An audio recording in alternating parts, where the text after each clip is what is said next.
The Galactic Council had made their decision with the cold certainty of beings who had never faced true adversity. Humanity was to be eliminated, not through orbital bombardment or nuclear fire, but through biological warfare of the most elegant kind. They would release the Void Stalkers. Commander Zethkar of the Hegemony Fleet watched the deployment from his flagship's observation deck, his 4 eyes gleaming with satisfaction. The creatures in the transport pods were nightmares given form. 12 feet of chitinous armor, razor-sharp claws that could slice through starship hull plating, and acidic saliva that dissolved most known materials. Each stalker had been bred for one purpose: to hunt apex predators to extinction. "The humans won't know what hit them," his tactical officer chittered beside him. "These beasts eliminated the warrior clans of Rigel Prime in 3 solar cycles." Zethkar nodded, remembering the reports. The Rigelians had been formidable, natural warriors with enhanced strength and military discipline spanning millennia. The Void Stalkers had torn through them like tissue paper. "Deploy them across their major population centers," he commanded. "We'll monitor from orbit and collect specimens of their technology once the screaming stops." The pods screamed through Earth's atmosphere like meteors, impact craters marking their arrival across 6 continents. Within hours, the first reports began flooding into the global defense network. Dr. Sarah Chen watched the feeds from the emergency command center beneath Geneva, her face grim as creature after creature emerged from smoking craters. Each stalker stood tall in the alien sunlight, tasting the air with forked tongues before moving with predatory grace toward the nearest human settlements. "Preliminary analysis suggests silicon-based biology with metallic reinforcement," reported Dr. Martinez from Xenobiology. "The exoskeleton appears nearly impenetrable, and preliminary scans indicate significant regenerative capabilities." "Weapons assessment?" Chen asked. "Small arms fire barely scratches them. Even our heaviest military ordnance only seems to slow them down." Colonel Harrison's voice carried the weight of defeat. "We've lost contact with 3 forward bases already." Chen studied the tactical display, watching red zones expand across the map as stalker positions were confirmed. Then something caught her attention, a communication from an unexpected source. "Ma'am, we're getting a priority transmission from Chef Marcel Dubois in Lyon." Chen blinked.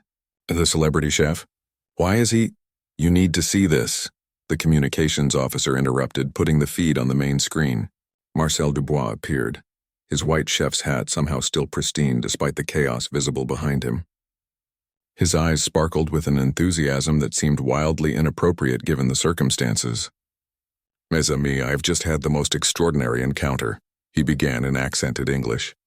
"One of these magnificent creatures appeared in my restaurant district. Naturally, I observed it carefully, the muscle structure, the apparent marbling beneath the carapace." He held up what appeared to be a chunk of alien flesh.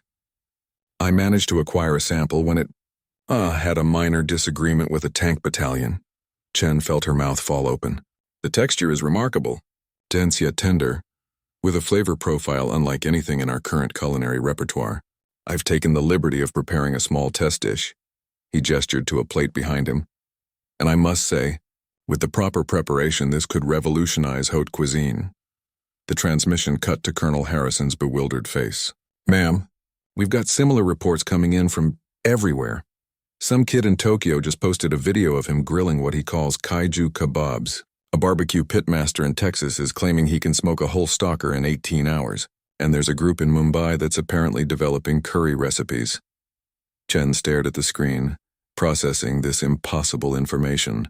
"Are you telling me that humanity's response to an extinction-level threat is culinary experimentation?" "That's not all," Martinez chimed in excitedly. "I've been analyzing the biochemistry of these creatures based on the samples flooding in from civilian sources.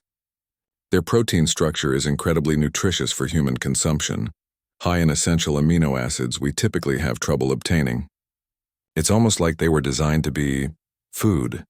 Over the following days, the Global Defense Network watched in fascination as humanity's response to the Void Stalkers evolved.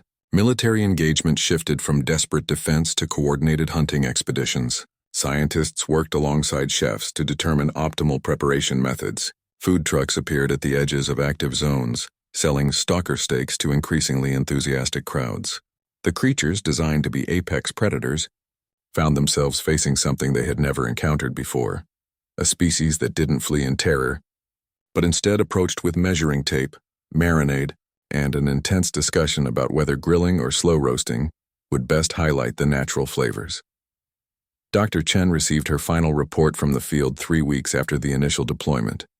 Colonel Harrison delivered it in person, looking dazed. "Ma'am, the last confirmed stalker was taken down 6 hours ago by a joint operation between the French Foreign Legion and the Culinary Institute of America. They're calling it Operation Coq au Vin," he reported. "Preliminary counts suggest we've eliminated approximately 400 of the creatures. Current stockpiles of processed meat are sufficient to supply specialty restaurants worldwide for the next 18 months. Chen looked at the tactical display, now showing green across all zones. "And the alien fleet?" "Still in orbit. No movement for the past week. Communications analysis suggests they're confused." Above Earth's atmosphere, Commander Zethkar stared at his sensor readings with all 4 eyes wide. The Void Stalkers, creatures that had terrorized entire star systems, were gone. Not defeated in glorious battle, not overcome by superior technology, but systematically hunted, processed, and consumed by a species that had somehow managed to turn an extinction event into a cultural phenomenon. His communications officer approached hesitantly. "Sir, we're receiving a transmission from the planet's surface. It appears to be an invitation." "An invitation to what?" "A first annual interstellar cook-off, sir." "Crier, que ça va dans mon sir." "They're apparently hoping we have more creatures to contribute to what they're calling the universe's most exclusive menu." Zethkar sat heavily in his command chair, finally understanding why the Galactic Council's intelligence reports on humanity had been so contradictory. They hadn't sent monsters to hunt humans. They'd sent ingredients. "Set course for home," he ordered quietly. "And send a message to the Council. We're going to need a new plan.